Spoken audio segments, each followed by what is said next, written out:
인장을 기도해 주시고.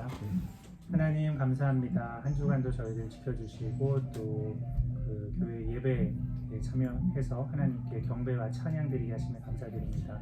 이 시간 커피 브레이크 마라나타 모임 시간을 갖습니다. 저희 모임 가운데 하나님의 성령께서 함께하여 주사 우리들 마음을 다스려 주시고 또 오늘 그 10장 함께 배우는 가운데 또 하나님께서 우리에게 주신 귀한 말씀 잘 깨닫고 또 그 말씀을 또 우리 삶에 적용하며 살아갈 수 있도록 하나님께서 축복하여 주시옵소서. 말씀 전하시는 박성훈 집사님께도 하나님께서 능력 힘 더하여 주사 또 하시는 일들마다 다 형통하게 하시고 우리 모임을 또 잘 인도하실 수 있도록 지켜주시옵소서. 모든 말씀 주 예수님 받들게 드렸습니다. 아멘. 감사합니다. 네. 네, 그럼 오늘 10과 마가복음 6장 30절로 56절입니다. 그러면 순서로 인해서 우리 하은영 집사님. 사도들이 예수께 모여 자기들이 행한 것과 가르친 것을 낱낱이 고하니 이르시되 너희는 따로 한적한 곳에 가서 잠깐 쉬어라 하시니 이는 오고 가는 사람이 많아 음식 먹을 겨를도 없습니다. 이에 배를 타고 따로 한적한 곳에 갈새 그들이 가는 것을 보고 많은 사람이 그들인 줄 안지라 모든 고을로부터 도보로 그곳에 달려와 그들보다 먼저 갔더라. 예수께서 나오사 큰 무리를 보시고 그 목자 없는 양 같음으로 인하여 불쌍히 여기사 이에 여러 가지로 가르치시더라. 아멘. 왜 예수님은 제자들에게 한적한 곳으로 가자고 제안하셨습니까?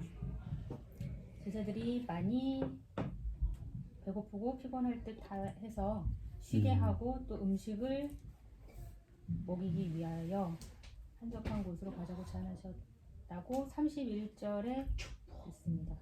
예. 무엇이 그들의 계획을 방해했습니까? 사람들을 피해 가려고 했는데 오히려 사람들이 미리 알아보고 가실 곳을 먼저 가서 기다리고 있는 상황이었습니다. 네네. 예수님은 어떻게 반응하셨습니까?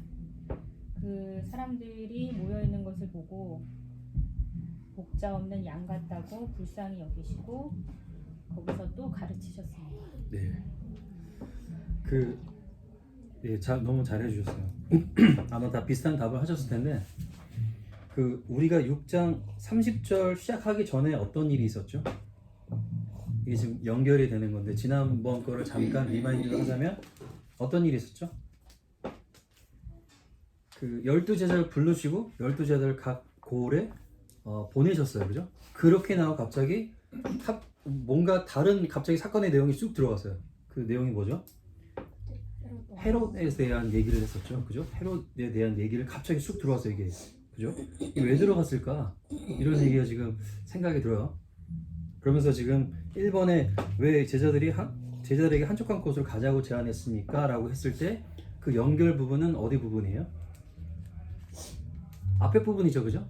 그러면 헤롯 대왕에 있는 것과 연관도 돼 있고 그죠? 그리고 제자들도 지금 각 마을마다 돌아다니면서 그 병 고치는 일과 그리고 가르치는 사역을 하다가 지금 돌아온 거란 말이에요.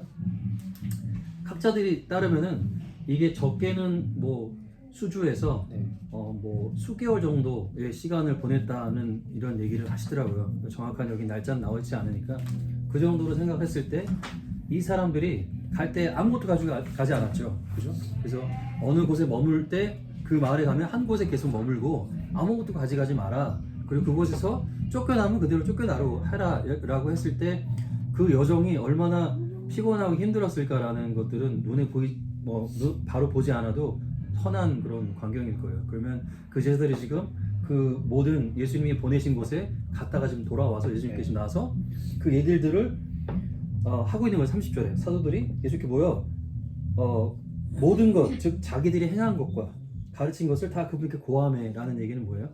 자기들이 각각의 지역에 가서 사역에 가갖고 뭐라 그랬어요? 귀신들을 내쫓고 병든 자들을 기름 발라서 고치고 했던 이것들을 얼마나 신이 나서 지금 얘기를 했겠어요. 지금 자기는 이런 일이 자기에게도 일어나나? 네. 이랬을 거 아니야. 예수님이 했던 그 일들을 그 전에 12명을 세웠지만 실제로 파송한 거는 이번이 처음이시죠. 그죠? 처음 파송해갖고 둘씩 짝지어서 나가서 했더니 그들에게 예수님 이름으로 기도하고 막 기름 발로 하니까 뭐 귀신도 쫓아나가고 병든 자도 고치고 뭐 이런 일이 일어난단 말이에요. 얼마나 흥분했겠어요. 갔다 와가지고 예수님 이런 일이 있었어요. 저런 일이 있었어요라고 얘기했죠.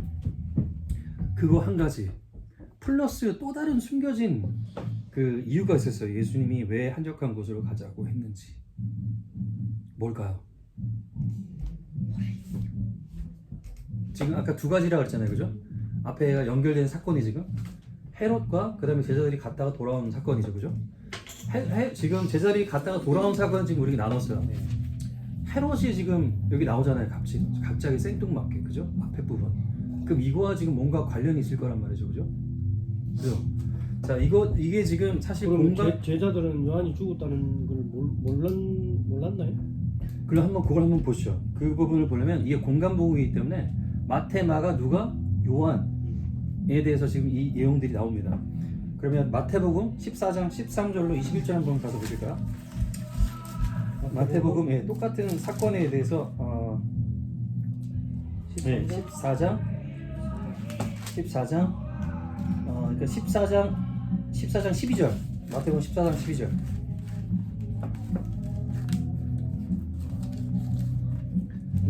이거는 바로 여기서 있네. 14장 12절 자 이게 뭐라고 나와요?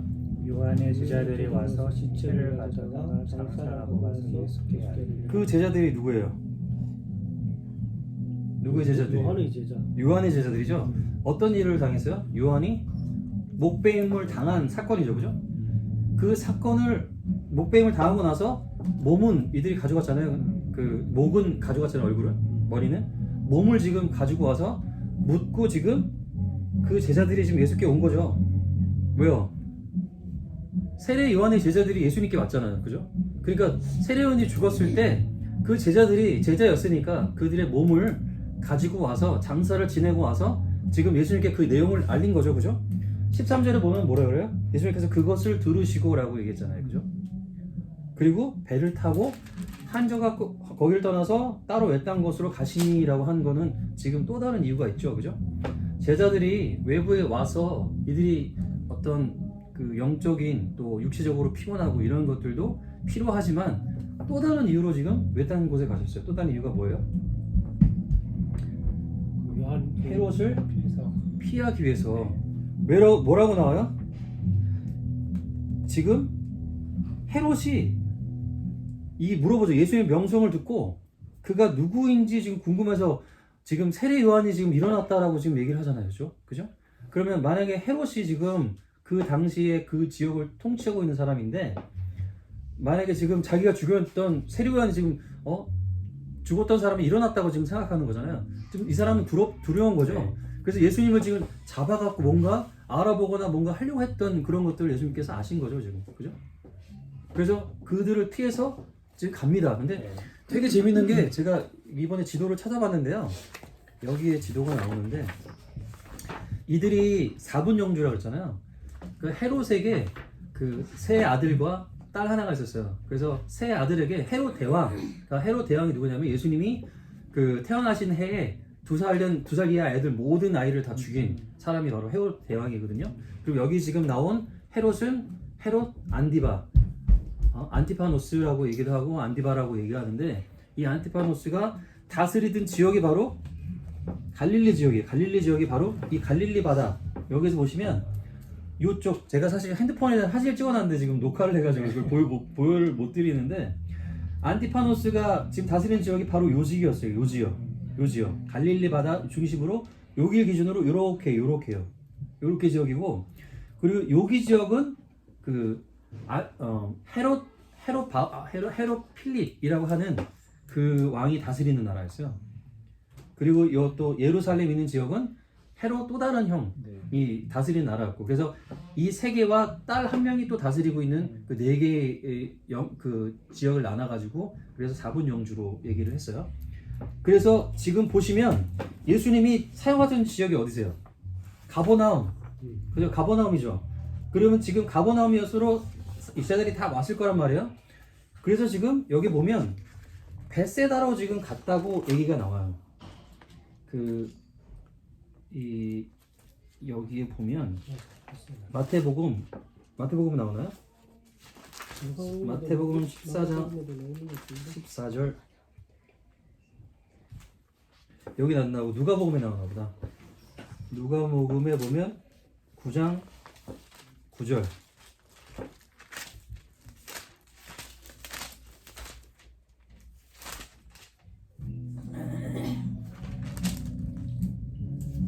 예. 9장 10절 보면 이렇게 나오죠. 누가복음 9장 10절에 사도들이 돌아와 자기들이 행한 모든 것을 그분께 아뢰매 그분께서 그들을 데리고 은밀한 베세다라는 도시에 속한 곳으로 가시니라 라고 얘기를 했죠. 그죠? 지금 그러면 어디로 간 거예요 지금? 지역이? 여기 가버나움에 있는 지역에서 여기 보면 여기가 건너편이잖아요. 그죠? 이 건너편 가버나움 배 타고 여기로 이렇게 쭉 가신 거예요. 베세다로. 여기가 어디 지역이라고 그래요? 누구 왕이 다스리는? 헤롯 필립이 다스리는 그 사람이 유일하게 좀 굉장히 정직하게 나라를 다스리고 이런 거에 대해 간섭을 하지 않았던 네. 사람이라고 얘기를 하더라고요. 그래서 예수님 보시면은 막 배 타고 이리 갔다 저리 갔다 막 이리 갔다 저리 갔다 하시잖아요. 그 이유가 바로 여기 있는 거예요. 주로 사역지는 가버나움 기점으로 여기서 사역을 하시는데 예수님이 이쪽으로 다른 곳으로 가신 이유는 뭐예요? 이들의 눈을 피해서 갔는데 예수님이 어떤 그들의 눈치를 보거나 뭐 힘이 없거나 어떤 이들이 두려워서 도망쳐서 간 거일까요? 왜 예수님은 이 자리를 피해서 다른 곳으로 이렇게 마치 두려워서 도망치듯 이렇게 피신해서 가셨을까요? 왜요? 본인 예수님이야 이제 신이시니까 상관은 근데 제자들은 보호하기 위해서 제자들을 보호하기 위해서 그것보다는 예수님이 하셔야 될 공생의 사역 기간이 있었기 때문에 예수님이 이 땅에 오신 이유가 말씀을 선포하시고 30살부터 시작해서 33살까지 3년간 이 땅에서 말씀을 전하시고 정해진 때가 있었기 때문에 그 때를 채우시기 위하여서 그들의 눈을 피해서 가신 거예요. 그쵸? 예. 예수님이 이 땅에 슈퍼맨으로 오지 않으셨어요. 하나님이시니까 슈퍼맨 같은 힘으로 하실 수 있잖아요. 그죠?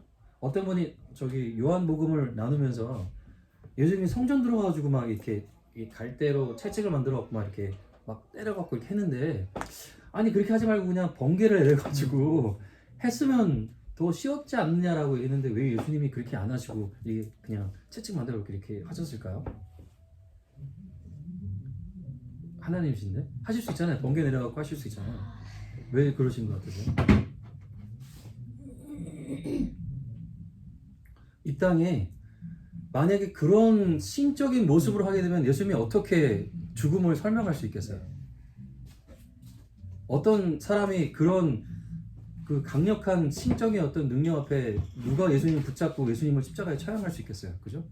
예수님의 모든 그 제약적인 육신의 것들을 가지고 하시는 일 사역에 제한을 두신 거죠. 그죠? 예수님이 그렇게 얘기하시죠. 내가 지금 12군단을 불러 천사 12군단을 불러서 이렇게 명령해서 이들을 처리할 줄 내가 할 수 없는 말이 안 보이네. 12군단을 보내갖고 이들을 내가 못 처리하겠느냐라고 이렇게 말씀하셨던 것처럼 그런 하나님이세요. 그렇지만 그런 모든 육체적 제한을 신체적 제한을 그런 신적인 어떤 능력의 제한을 두신 건 이 땅에 십자가를 지시기 위해서 그런 일들을 하신 거죠. 그죠? 갑자기 슈퍼맨처럼 막 있다 갑자기 뭐 십자가 못 박혀 죽었다는 건 너무 앞뒤가 맞지 않잖아요. 그죠? 신체의 어떤 제약을 주고 그래야 그들이 예수님을 통해서 십자가에 못 박혀서 돌아가게 하실 수 있으니까. 그죠? 그렇다면 얘기는 한적한 곳으로 가자고 제안한 이유는 두 가지가 있는 거죠. 그죠? 하나는 멀리 각 여행지에서 돌아온 그들에게 쉼을 주게 한 것과 그리고 지금 이전에 방금 나눴던 헤롯 왕의 그 눈을 피해서 다른 곳으로 지금 가시려고자 한 거죠. 네. 그죠? 예. 근데 뭐가 그들을 방해했어요? 지금 소문이 나서 지금 뭐 사람들이 치료를 막 받기 위해서 예, 또 예. 많은 사람들이 몰려서 예. 다 우르르 가는 거죠. 지금 건너편으로 가려고 그러는데 지금 지도에서 봐도 그렇게 여기는 조그맣게 보이지만 뭐 실제로는 그렇게 작진 않겠지만요. 금방 갈 수 있잖아요. 여기 길만 딱 건너면 갈 수 있잖아요. 그러니까 이렇게 해안 따라 간다면 예수님이 가는 배를 다 보고 우르르 이렇게 막 쫓아가고 뭐 갈 수도 있겠죠, 그죠? 네. 예수님은 또 어떻게 반응하셨나요? 또 뿌리치지 못하고 또 네. 불쌍히 여겨서 치료해 주시고 오늘 또 베풀어 주시니 이게 참 그게 좀 가장 하기 힘든 그 부분인 것 같아요. 그러니까 저는 약간 좀 아이들한테 평소에 좀 잘하다가 제가 배고프고 피곤하고 막 이러면 정말 이게 스트레스 받고 그러면 막 이렇게 짜증이 맥스가 나 있어가지고 우리 애들한테도 막 이렇게 화를 내고 그러는데 이 생판 남이잖아요. 남 와가지고 지금 뭐예요? 지금 예수님이 뭐 좋아서 종교하고 따르는 것도 아니고 지금 자기 아프니까 지금 고쳐달라고 지금 와갖고 하는 이런 거잖아요. 얼마나 좀 짜증이 날까? 인간적으로 이제 좀 쉬려고 하고 있는데 그것마저도 지금 기회도 안 주고 지금 거기까지 따라와서 이런 사람들을 보고 이게 짜증이 날 만한데 뭐라고 예수님이 말씀하세요? 목자 없는 양 같은 그 마음을 품으셨다는 그 마음이 참 너무너무나 대단한 것 같습니다. 그죠? 예수님이 아까도 말씀드렸지만 인간의 육체를 그대로 가졌기 때문에 피곤하셨죠. 그죠? 그때 나눴던 것처럼 배 안에서 막 비가 막 들이치는데도 얼마나 피곤하셨으면 그 안에서 주무셨잖아요. 그죠? 그런 상황인데도 그들을 보고 이렇게 긍휼을 베푸시는 모습을 보게 됩니다. 네, 그 다음으로 하실까요? 마가복음 6장 35에서 37 때가 저물어 가매 제자들이 예수께 나와 여짜오되 이곳은 빈 들이요 날도 저물어 가니 무리를 보내어 두루 촌과 마을로 가서 무엇을 사 먹게 하옵소서. 대답하여 이르시되 너희가 먹을 것을 주라 하시니 여짜오되 우리가 가서 200데나리온의 떡을 사다 먹이리까. 배고픈 사람들의 필요에 대한 제자들의 반응은 어땠습니까? 네. 먹을 것을 주기는 줘야 되는데 제자들은 가진 것은 없고 그래서 각자 해결을 해야 된다 그런 반응이었고 네. 무리를 염려하는 제자들에 대한 예수님의 첫 반응은 무엇이었습니까? 네. 예수님은 왜 그렇게 말씀하셨을까요? 네. 뭐 제자들도 이제 예수님을 따랐으니까 이제 그 긍휼히 여기는 거는 맞는데 네. 이제 각자 해결하는 방법밖에 없다 하니까 예수님은 그래도 제자들이 좀 더 노력해서 좀 베풀어라 그렇게 하시니 제자들은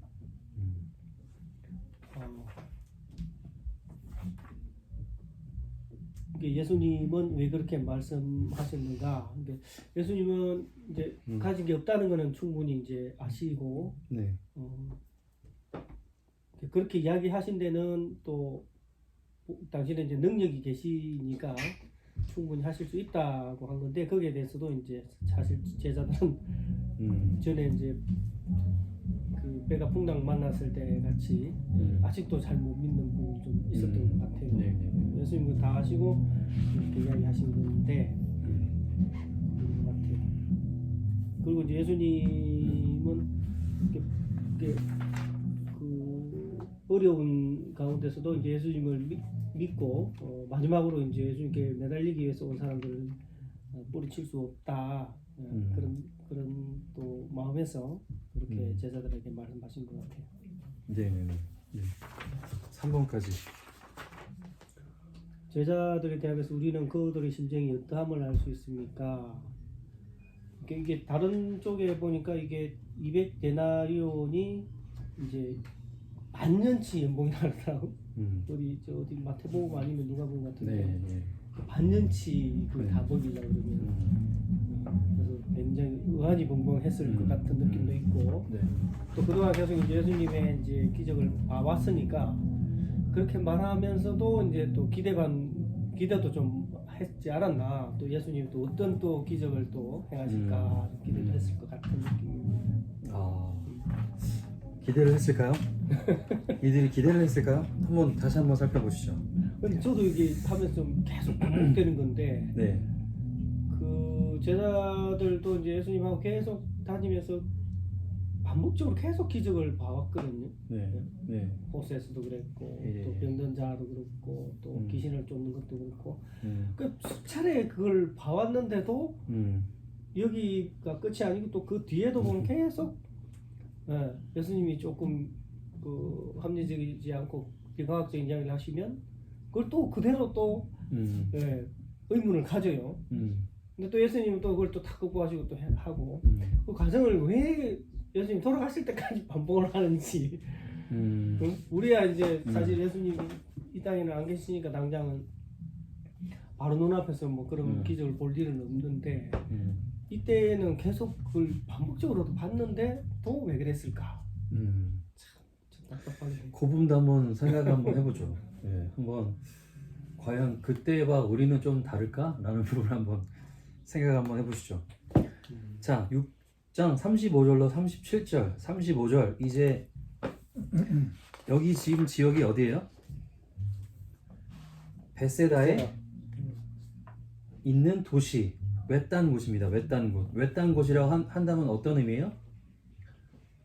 마을과는 좀 떨어져 있는 데죠. 그죠? 사람들이 없는 곳, 한적한 곳, 이런 곳에 지금 갔다는 거예요. 그러니까 거기에는 뭐 이런 상점 같은 것도 없고, 뭐 주위에 마을도 없고, 사람도 없고, 그러니까 먹을 걸 구할 수 있는 데가 아무 데 없는 거예요. 그냥 사람들만 있는 곳입니다. 지금 외딴 곳. 지금 그곳이 지금 말하는 거예요. 낮이 많이 지났어요. 이들이 그냥 예수님만 보고 지금 와갖고 막 계속 왔으니까 또 예수님이 그들을 불쌍해서 말씀을 하셨는데 말씀을 좀 많이 하셨나봐. 몇 시간 하셨나봐요. 낮이 많이 지났어요. 한참 지났어. 그러니까 그들이 지금 이제 배가 고파진 상태죠. 그죠? 그리고 또 이 제자들도 배가 고파졌을 거예요. 사실 딴 데 가서 먹고 쉬게 하려고 지금 외딴 곳으로 왔을 거 아니야 지금. 그죠? 지금 이것들을 한번 생각해 보세요. 이 원래 목적이 뭐였어요? 제자들을 쉬게 하려고 갔던 곳이었어요. 먹고 쉬게 하고 편하게 있게 하려고. 근데 불쌍해서 온 사람들이 와서 있는데 배가 줄였어요. 그러면 제자들도 배고프고 다 배고픈 상태예요 지금. 근데 지금 이 상황에서 지금 제자들의 반응이 배고프다고 하니까 뭐라고 얘기를 해요? 이 제자들이 하는 반응이? 먹을 것을 사 먹게 하자. 네. 지금 여기서 구할 게 아무도 없잖아요. 뭐 고를 지금 가까이 있는 것도 아니고 주위에 어떤 집이 있는 것도 아니고, 그러니까 재료를 구할 수 있는 것도 아니고 길거리에 뭐 풀을 주스 먹을 수 있는 것도 아니니까 이들의 심정은 어때요? 아 이제 그만 이제 됐으니까 지금 흩어져 갖고 가서 이제 알아서 먹게 하시죠 라고 얘기하는 거죠 지금. 그죠? 피곤한 거 아니에요. 지쳤을 거 아니에요. 여행 갔다가 지금 왔는데 한 몇 시간 예수님께서 설교하시고 했으니까 아 이제 피곤하니까 이제 좀 보내갖고 가서 이제 먹게 하라고 지금 이런 마음으로 지금 이 제자들이 지금 반응을 한 겁니다. 지금 본인들 좀 피곤하잖아요. 배고프잖아. 네. 네. 안 그래도 몇 달 동안 지금 해외는 아니지만 여행을 하고 왔는데 우리 집사님 바로 지금 어제 들어오고 지금 바로 하셨는데 오자마자 제트랙도 지금 안 되는데 갑자기 우리 마가복음 커피 브레이크까지 하고 우리 저기 다 못 끝나니까 한 몇 가를 지금 몰아서 하자 그러면 얼마나 피곤하시겠어요. 근데도 좋습니다. 이렇게 순종하고 지금 얼마나 네. 근데 제자들은 그러지 않았단 말이에요. 우리 김일두 장로님 저는 그러지 않고 좀 너무 피곤한 상태잖아요. 그래서 저 사람들 좀 보내고 알아서 좀 해결하게 하시죠 라고 하는 지금 상황인 거죠. 그죠? 네. 그랬을 때 예수님의 첫 반응이 어떤 거라고 얘기하셨어요? 알아서 먹으라고 얘기하셨을 때 예수님이 첫 반응이 뭐라 그래요? 너희가 그들에게 먹여주라 이라고 얘기하시죠. 이들이 걔네들을 있는 사람들을 먹여.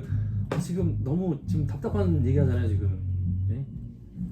예수님이 이렇게 말씀하지 않으셨어요. 그래갖고 야 그럼 앉아 내가 지금 먹게 할 테니까 준비시켜 이게 아니고 너희들이 먹여라 라고 하는 걸 지금 얘기하시죠. 그러니까 이들의 반응이 이렇게 나온 거 아니에요.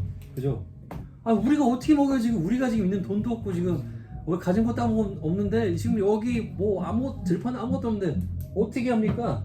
아니 지금 그들 보내도 안 되고 지금 우리가 지금 200돈이나 되는 돈을 들고 가갖고 다 사갖고 그 많은 것들을 또 갖고 일로 와서 이 사람들을 먹이란 말입니까? 라고 지금 불평하는 상황이죠 지금. 말도 안 되잖아요. 거기에 지금 여기 나중에 나오지만 남자만 5,000명이라고 하면 보수적으로 잡아도 한 15,000명에서 2만 명 정도가 거기 안에 모였을 거라고 한다고 사람들이 그러더라고요.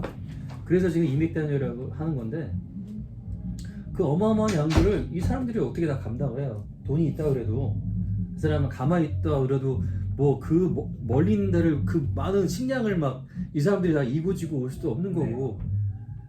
예수님 왜 이렇게 말씀하셨을까요? 너희들이 먹이라고 했던 그 예수님의 그 의미가 이게 가능한 일입니까? 예수님이 이걸 몰라서 이렇게 말씀하셨을까요? 여기는 뭔가 깊이가 있는 거죠, 그죠? 무언가 예수님을 설명하시기 위해서 제자들에게 뭔가 보여주시기 위해서 그런 말씀을 하셨겠죠, 그죠? 예, 너희들이 이런 상황들을 문제를 해결할 수 없다. 이런 것들을 해결할 수 있는 능력이 없잖아요. 12제자 가지고 이 2만 명을 먹일 수 있는 능력이 있어요? 없잖아요, 그죠? 이렇게 막막하고 힘든 상황이 있을 때 이들이 해야 되는 게 뭐예요? 예수님을 찾는 거, 예수님께 간구하는 거, 예수님께 나아오는 거밖에 할 수가 없는 거예요, 그죠? 그 상황을 지금 보여주신 거죠. 앞으로 이들 제자에게 이제 앞으로 닥친 일들에 대해서 이제 너희들이 이와 같은 사람들을 만날 터인데 그때 이와 같이 너희가 할 수 없는 것들을 만날 것이다. 하지만 너희가 나아가라. 너희가 할 수 없지만 그 뒤에 내가 너희들을 도울 것이다. 내가 너희들에게 그 모든 것들 필요를 제공해 줄 것이다 라고 하는 것들을 이 명령을 통해서 지금 예수님이 이들에게 지금 어떤 교육을 시켜주시는 거죠. 훈련을 시키시는 거죠. 12제자를 따로 불러서 그들을 세우시고 나가서 돌아왔단 말이에요. 그들이 앞서서 뭐라 그래요? 자기 했던 일들을 막 이렇게 얘기하잖아요. 흥분해가지고 막 나 귀신 쫓아냈고요. 사람 고쳤어요. 그렇게 얘기하면 뭐 자랑하면 뭐해? 정작 이 사람들 먹이는 것도 못하는데요. 먹이는 것 자체 귀신 쫓으면 뭐예요? 사람 살리는 거 하면 뭐해? 정작 눈앞에 있는 것들도 현지 자체도 자랑할 게 아무 의미가 없어진 게 되는 거예요. 봐라, 너희들이 할 수 있는 건 없다. 하지만 뒤에 있는 내가 너희들을 도와주겠다라는 것들을 극명하게 보여주시는 거죠. 이들이 얼마나 그 갔다 오고 나서 득이양양하고 나 이제 모든 거 다 할 수 있어 라는 마음으로 왔을까요? 근데 이런 현실적인 문 앞에서 바로 무너지죠. 할 수 없음을 보고 못 하잖아요. 아, 이건 한 끼 굶는다고 죽는 건 아닌데. 이제 그거 한 끼 문제가 아니라 이제 여러 가지 난제와 이런 부분에 대한 얘기죠. 그렇죠. 예. 그리고 이후에 또 5,000명 말고 7,000명에 대한 얘기도 또 나와요. 왜 예수님이 또 그들을 보내지 않고 먹이셨는지라는 부분도 나오게 되는데 여튼 그런 의도가 많이 있었을 것 같아요, 그죠? 네. 그들의 심정은 지금 아까 나누었죠, 그죠? 그들의 입이 축 나와가지고 지금 힘들어 죽겠는데 예수님 지금 무슨 얘기 하시는 거야? 현실감가 없는 우리 예수님 막 이렇게 속으로 얘기했겠죠, 그죠? 근데 왜 그런 걸 계속 반복하냐고 이 제자들이.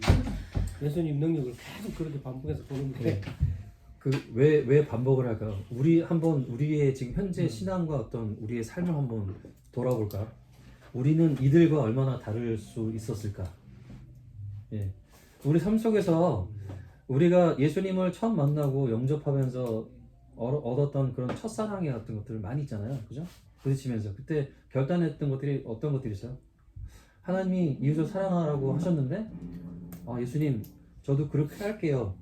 그 큰 주셨던 그 은혜와 사랑 너무 감격해서 하나님 하겠습니다 이렇게 결단을 했어요.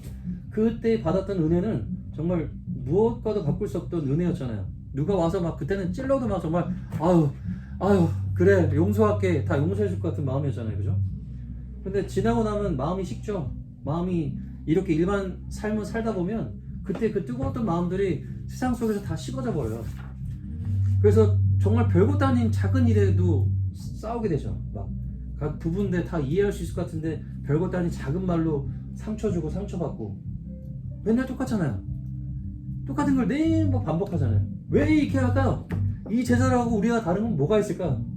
우리는 그 큰 언어를 받았는데 한번 받았으니까 그럼 우리 그걸 제일 영위할 것 같잖아요. 근데 사람이 마음이 또 지나가면 또 식거든요. 현실에 붙여서 현실을 살아갈 때 우리 마음이 차가워져요. 사람들 만나면서 내가 했던 그 뜨거웠던 것들이 어떨 때는 막 정말 무가치하게 느껴질 때 있어요. 뭐 세상 사람들 얘기하면 제가 그때 나눴던 뭐 이 목에 디스크 있던 게 나눠줬던 부분들 세상 사람들이 나오면 차가운 시선으로 얘기해요.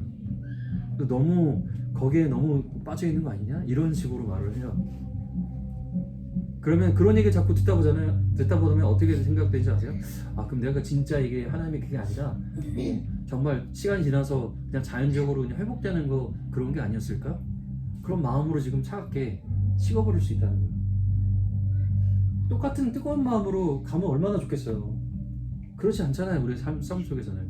이들을 보면서 얘들은 왜 이러지? 예수님 그 기적들을 지금 보면서도 지금 왜 이러지? 우리는 더한 게 뭔지 아세요? 이 성경을 지금 다 읽고 있어요. 이들은 성경도 없었어요. 못 읽었어요. 예수님의 그 기록들을 우리는 보면서 기적들을 다 봤잖아요. 그럼에도 불구하고 우리 삶 속에선 이 기적이 일어날 거라고 믿지 않아요. 조금도. 그렇지 않으세요? 이 기적이 지금 일어날 거라고 아까 지난번에 우리 집사님 말씀하셨던 거 겨자씨 하나만이라도 있으면 산을 넣을 그 바다에 던질 수 있다라고 하는데 그 믿음이 지금 이 성경을 보고도 우리에게 있나요? 이 사람들은 옆에서 했지만 한두 가지 우리는 성경을 봤기 때문에 어떤 일이 일어나는지 알아서 이렇게 얘기하지만 그들은 한 번도 보지 않았던 것 이거 보고 예수님이 어떤 능력인지도 몰라요. 더. 그죠? 한 번도 빵을 이렇게 빵이나 이런 것들을 나누신 적이 없어요. 이런 능력이 있을 거라고 이들이 상상이나 했겠어요? 이 빵을 막 주시는 거? 사람을 살렸어. 그래 이제 그건 이해했어. 예수님 사람 살릴 수 있구나. 병자를 고칠 수 있구나. 귀신을 쫓을 수 있구나. 이거는 봤어요. 이제까지. 빵은 한 번도 안 주셨어요. 그죠? 이런 기적에 대해서 이거는 일반적으로 상상으로 할 수 있는 상황이 아니니까. 그죠? 우리는 성경을 봤음으로 우리는 알기 때문에 이 사람의 태도들이 이상하다고 생각할 수 있지만 우리 삶 속에서는 사실 이들보다 상황을 보면은 더 큰 믿음이 있어야 돼요. 이 성경이 어마어마한 것들을 많이 얘기하고 있기 때문에 우리가 이렇게 보면서 있는 믿음으로는 알게 된 믿음으로는 이들하고는 차원이 다른 믿음을 가졌어야 되는 상황이에요.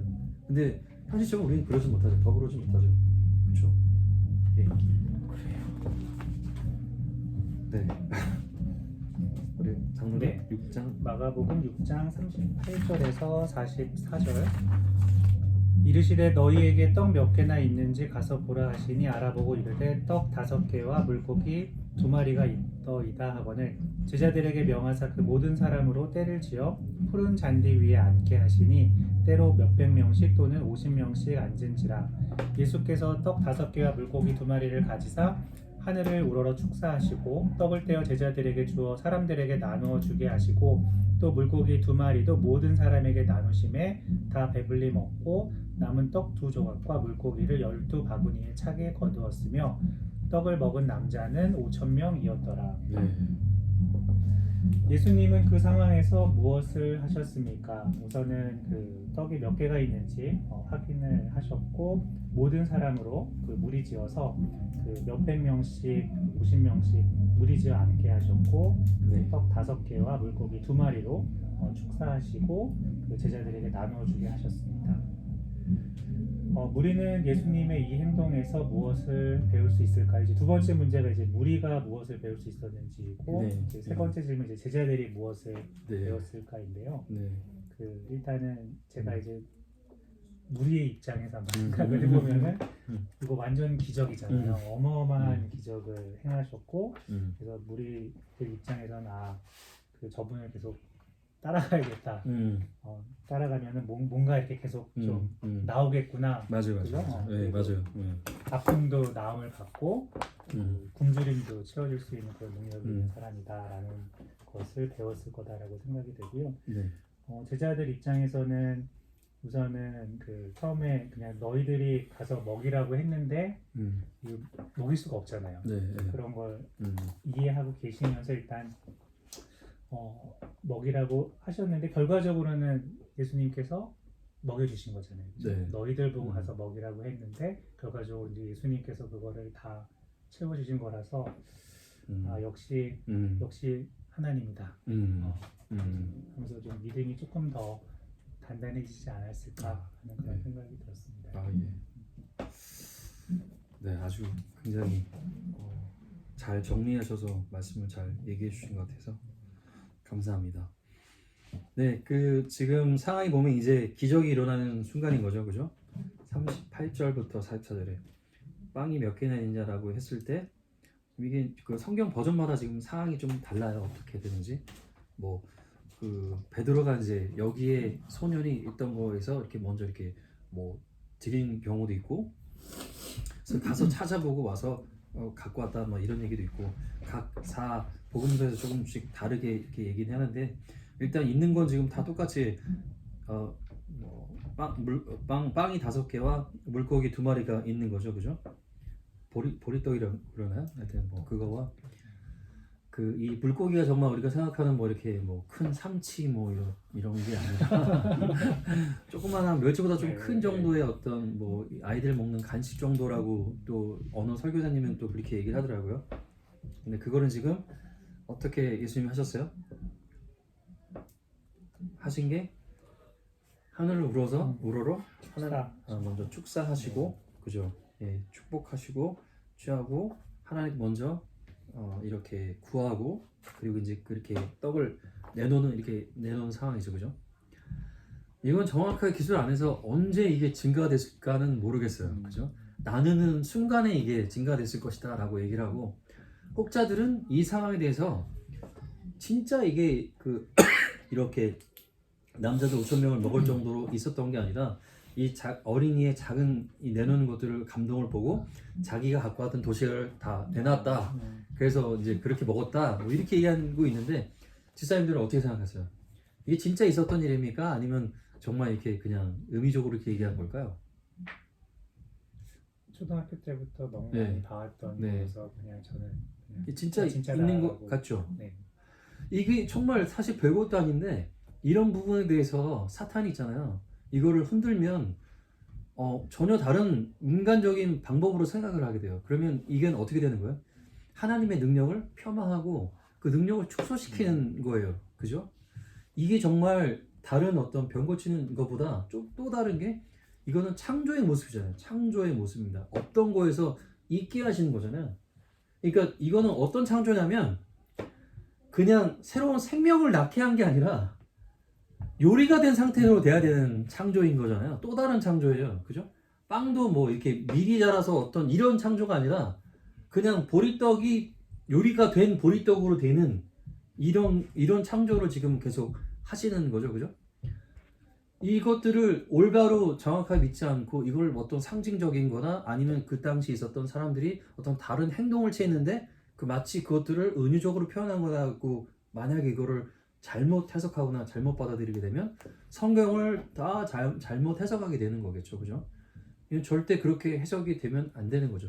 정말 보리떡 5개, 물고기 2개를 이걸 떼실 때 계속해서 늘어나서 그게 계속 늘어나고 사람들이 계속 먹어도 남은 게 12광줄이나 남았다는 그 사실을 정확하게 믿고 있어야 돼요. 이 부분이 상징적인 것도 아니고 그때 당시에 있었던 은유적인 것도 아니다. 진짜 있었던 일이라는 거를 아셔야 돼요. 그죠?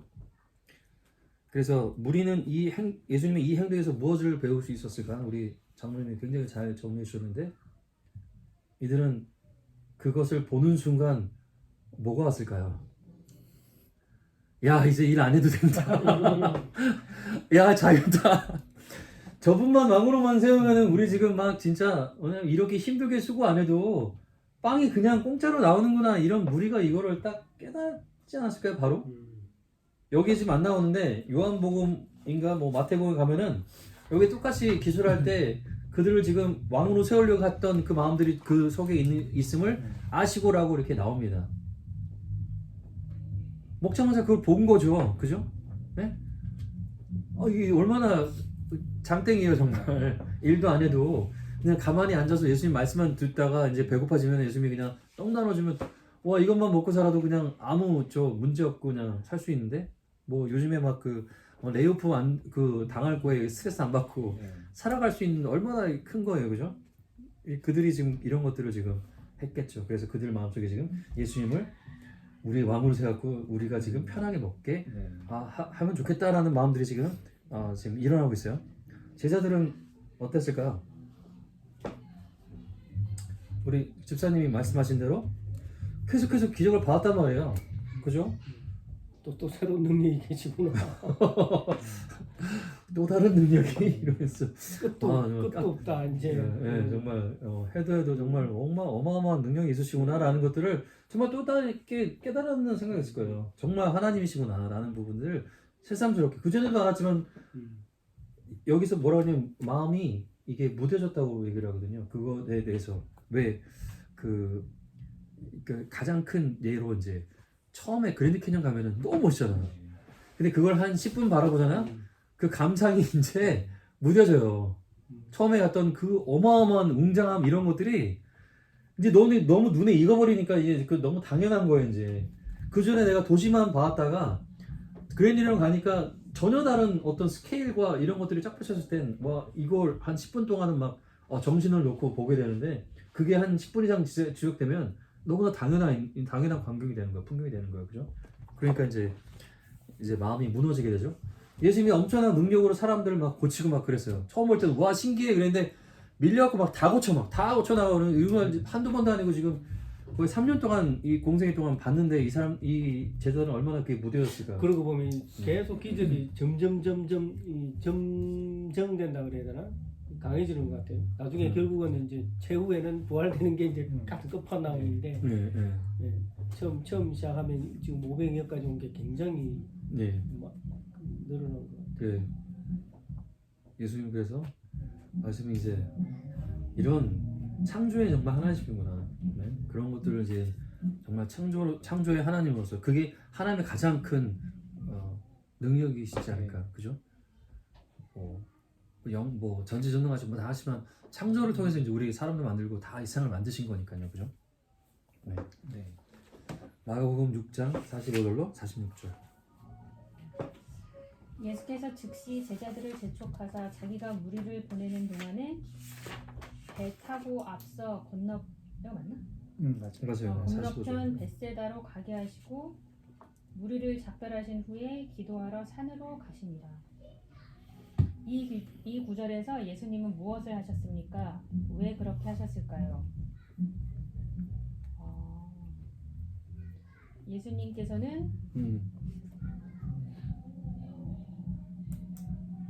무리를 보내시고 기도하러 산으로 가셨습니다.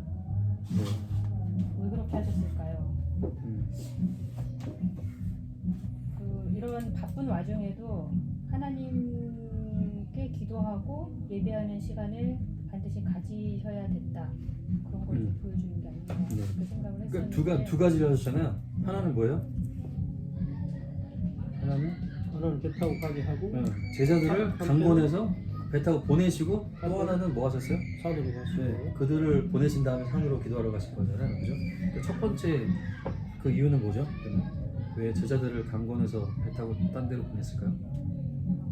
근데 이런 거는 이제 우리 이제 공무원에서도 이런 경우가 좀 있는데 이게 요인이 있고 이제 수혜원이 있고 하면 이게 좀 혼란스럽고 이제 교통이 안 좋을 때 가수도 마찬가지고 연예인들도 마찬가지인데 자칫하면 이게 깔릴 수 있으니까. 수행원을 놓칠 수가 있어요. 수행원이 다칠 수도 있고 그래서 어떤 때는 이제 원인은 이제 유인이죠.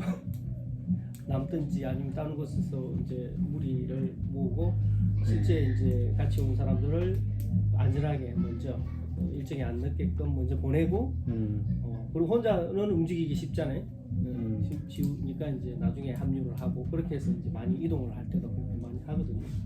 여기 같은 경우는 이제 혹시나 이제 예수님이 어딜 가든지 무리들이 이제 보면서 따라오니 예수님께서 잠시 유인을 하시고 안전하게 제자들 한 명도 빠짐없이 안전하게 배를 태워서 먼저 보내시고 그 뒤에 이제 예수님은 얼마든지 여기 나오지만 이제 호수를 걸어서도 합류를 할 수 있으니까 그렇게 안전하게 먼저 보내시고 안전을 위해서 안전을 위해서. 제자들을 안 빠뜨리고 안전하게 태우기 위해서 유인을 하신 건 아닐까 싶습니다. 아까 그 남자가 한 5천 명이 거의 한 2만 명 정도 있다고 네. 하셨잖아요. 예.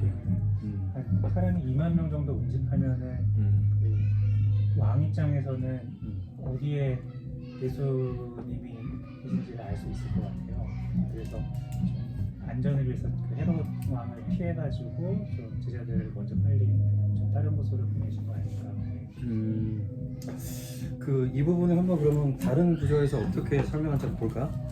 마태복음 14장 22절로 33절 뭐 다 읽지 말고 앞에 부분만 비슷한 부분만 한번 어떤 상황인지 보죠. 14장 22절 마태복음. 예수께서 적시 제자들을 재촉하사 자기가 무리를 보내는 동안에 배를 타고 앞서 건너편으로 가게 하시고 무리를 보내신 후에 기도하러 따로 산에 올라가시니라. 예, 거기 지금 뭐 거기는 보면은 뭐 마가복음이랑 거의 비슷합니다. 그럼 요한복음 6장 15절로 21절을 볼까?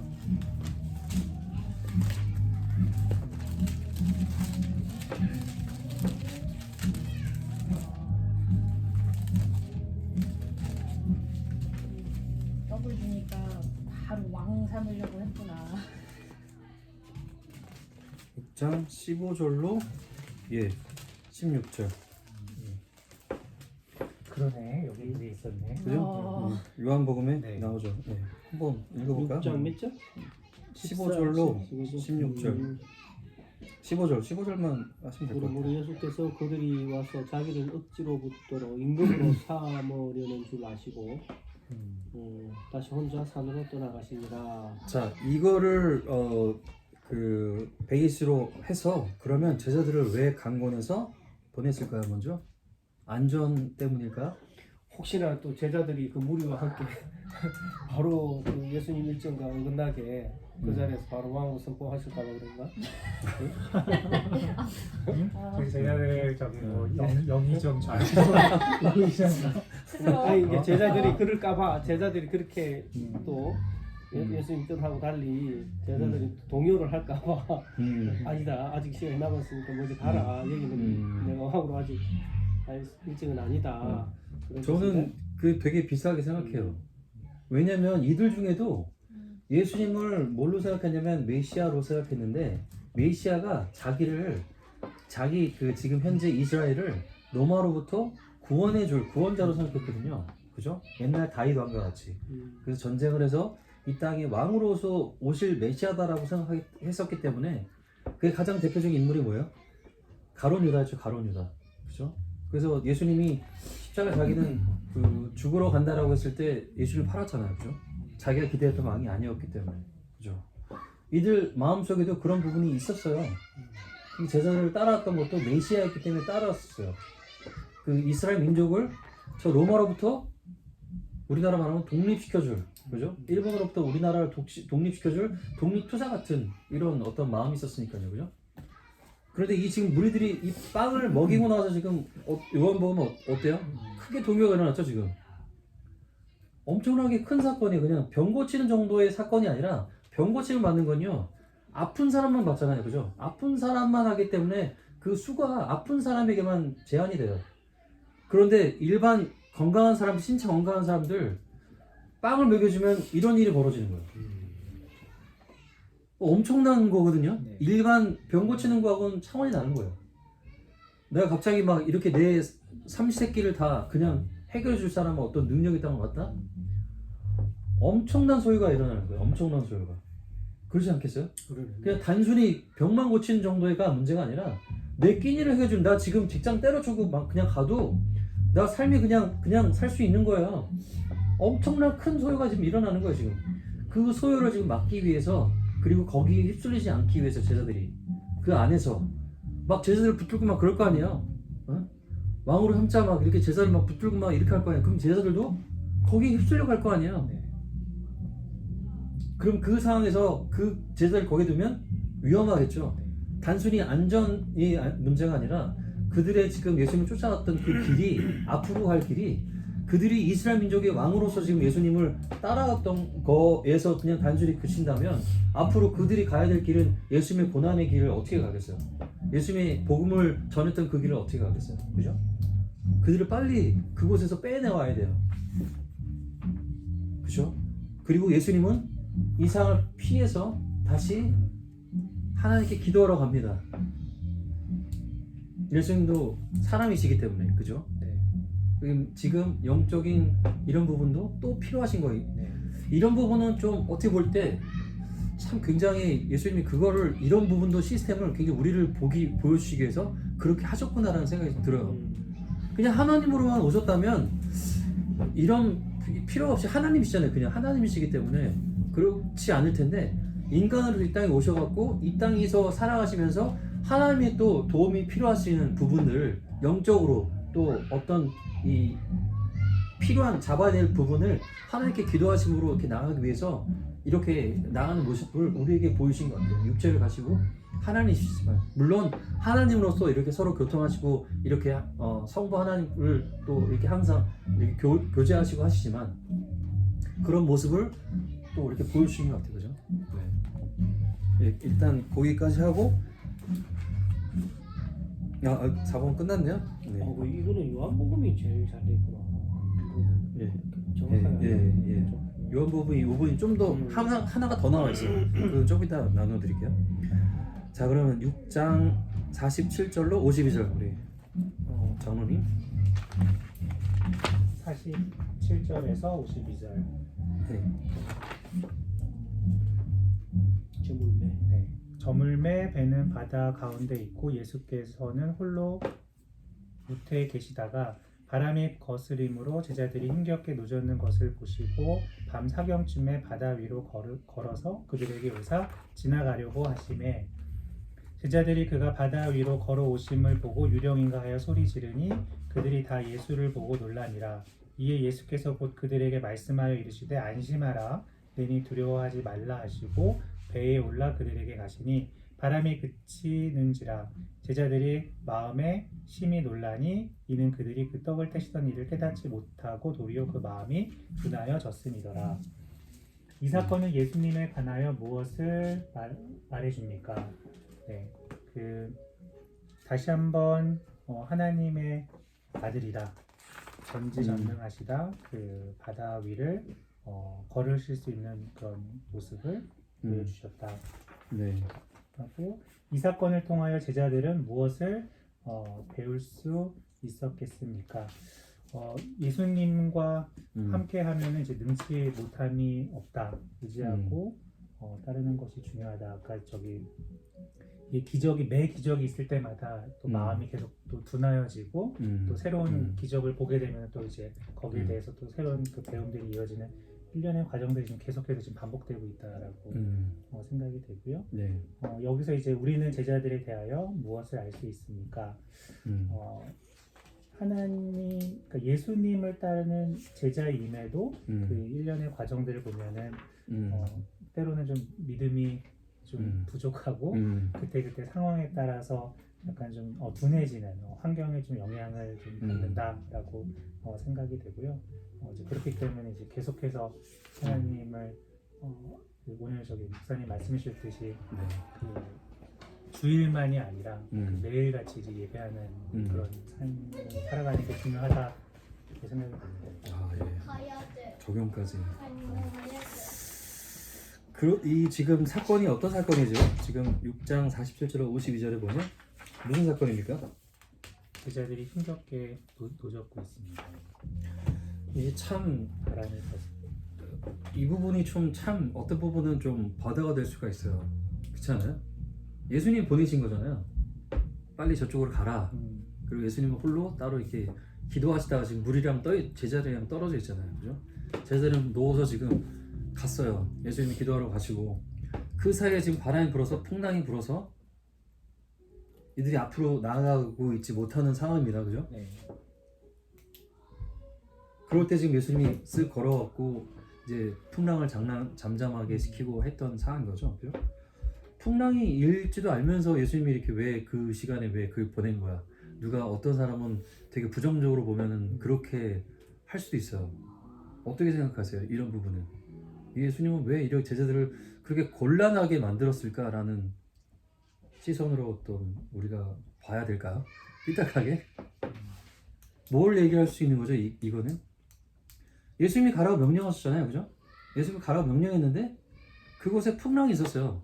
그럼 예수님은 풍랑을 막게 하기 위해서 이 제자를 보낸 걸까요? 아니면 어떤 이유에서 이 제자를 보냈죠? 조금 전에 나눴잖아요. 제자들을 그 무리에 휩쓸리지 않게 하기 위해서 보낸 거죠. 네. 그게 가장 큰 목적인 거죠. 네. 이들을 풍랑을 막기 위해서 보낸 게 아니죠. 그죠? 예수님이 명령하시더라도 그 명령을 순종할 때 예수님이 하나님이 말씀으로 이 세상 만드시고 모든 자연 법칙이 돌아가게 만들었잖아요. 이 풍랑은 예수님이 이 제자를 시험하기 위해서 일부러 이 풍랑을 만든 거예요. 자연 법칙에서 그렇게 나잖아요. 네. 그죠?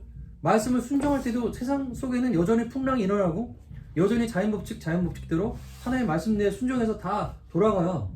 그죠? 여전히 동쪽에서 해가 뜨고 서쪽으로 해가 지는 네. 그런 자연 법칙은 하나님의 말씀을 순종해서 계속 일어나요. 이 일은 계속 변함없이 일어나는 거예요. 이 갈릴리도 지역적으로 풍랑이 되게 자주 일어나는 바다예요. 그죠?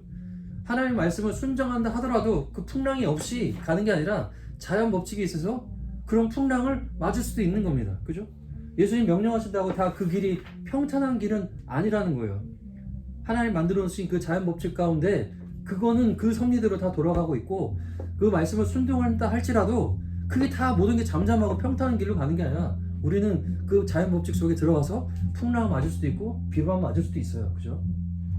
그죠? 네. 정말 이때는 제자들에게 예수님께서 나타나서 그 풍랑을 잠잠하게 했지만 그 풍랑이 우리 인생 끝까지 계속 풍랑이 막 맞다가 그렇게 힘들게 살아가는 경우도 있어요. 그죠? 그게 너무나 그건 하나님이 이 땅에 만들어 놓으신 법칙이에요. 하나님 말씀으로 세상을 만드시고 그렇게 운행하셨으니까요. 지금도 여전히 해는 계속 돌고 있고, 그죠? 네. 해가 도는 게 아니라 저희 지구가 자주 한다고 하는데 성경에 따르면 해가 돈다고 표현을 해요. 그죠? 계속 돌고 있잖아요. 멈추지 않고. 이들을 위해서 갑자기 해를 딱 멈춘 적 한 번 있어요. 언제 멈췄죠? 히스기야 왕 때 한 번 멈췄죠. 그죠? 해가 히스기야 때 해가 뒤로 한 번 갔죠. 뒤로 15도 뒤로 갔고 그 다음에 누구죠? 그 모세 그 다음이 누구죠? 여호수아 나갔을 때 해가 중천에 머물렀었던 일들이 일어났었죠. 이런 특별한 경우 외에는 모든 자연 법칙이 하나님의 명령대로 다 순종해서 다 가는 겁니다. 그렇죠? 일부러 하나님이 이들을 풍랑을 막기 위해서 보낸 게 아니라 네. 목적은 뭐였어요? 그들을 보호하기 위해서 군중들로부터 그들의 무리에 휩싸이지 않게 하기 위해서 보냈는데 그 말씀에 순종해도 나가면 이렇게 풍랑을 맞을 수 있다는 걸 이 지금 기록을 통해서 보일 수 있는 거죠. 그죠? 그들이 두려워했어요. 그러니까 예수님이 그때 쓱 나타나신 거죠. 그래서 여기서 예수님에 대해서 뭐를 배울 수 있습니까? 예수님이 지금 바다 위를 지금 걸어오고 계세요. 되게 다양하게 보여주시는 것 같아요. 예수님. 왜 그러셨을까요? 왜 그러셨을까요? 그냥 멀리서 바라만 멈춰라 해도 될 텐데 왜 그러셨을까요? 여기에 나오지 않지만 마태복음에 보면은 그 어떤 사건이 나오죠? 베드로가 예수님이 오신 거 보고 예수님이 이제 두려워하지 말라 나다 그러니까 예수님이 베드로가 나도 명령하여 걷게 하소서라고 하는 부분이 나오죠. 그래 맞아. 예, 그죠? 이런 사건을 통해서 베드로가 걸었나요? 걸었죠. 바다를 걸었어요. 근데 쑥 빠지. 네. 근데 두려움으로 빠졌죠. 이 말은 뭐예요? 믿음을 통해서 나아갈 땐 그 모든 일들도 그게 가능하다라는 것들을 보여주는 거죠. 그죠? 우리가 살고 있는 이 세상이 전부가 아니잖아요. 그죠? 이제 최종적으로 마지막으로 갈 그곳이 정말 그곳인데 우리의 생각과 어떤 법칙과 이런 것들을 지금 그 너머에 계시는 하나님의 모습을 보여주는 거죠. 자연의 법칙을 만드셨는데 예수님과 하나님은 그 자연의 법칙에 갇혀 있으시나요? 이게 굉장히 사람이 어떻게 잘못 생각할 수 있는 게 뭐냐면 저는 약간 웹툰을 좋아하긴 하는데 나 혼자만 레벨은 뭐 그거 보면 나중에 보면 이제 자기 창조한 신이 자기보다 더 강한 창조물 만들었고 창조물 해서 이게 죽임을 당한 뭐 이런 게 나오잖아요. 그리고 나올 때 인간이 만든 창조물에 의해서 죽임을 당한다. 예를 들면 뭐 우리가 큰 트랙터 같은 거 만들고 그러면 거기 빨려 들어가면 죽잖아요. 네. 기계에 못 이기잖아요. 이렇게 잘못 생각할 경우가 있어요. 하나님이 만들어 놓고 만들어 놓은 게 더 강해서 하나님이 그거에 밀리는, 그러니까 하나님이 자연 법칙을 만들었는데 그 자연 법칙을 못 벗어나시는 하나님의 어떤 이 생각으로 사람이 갇혀서 생각할 수 있잖아요. 이런 모습을 보면 하나님은 어떤 분이시는 걸 알 수 있죠. 만들어 놓으신 자연 법칙을 넘어 계신 분이라는 걸 알 수 있는 거예요. 예?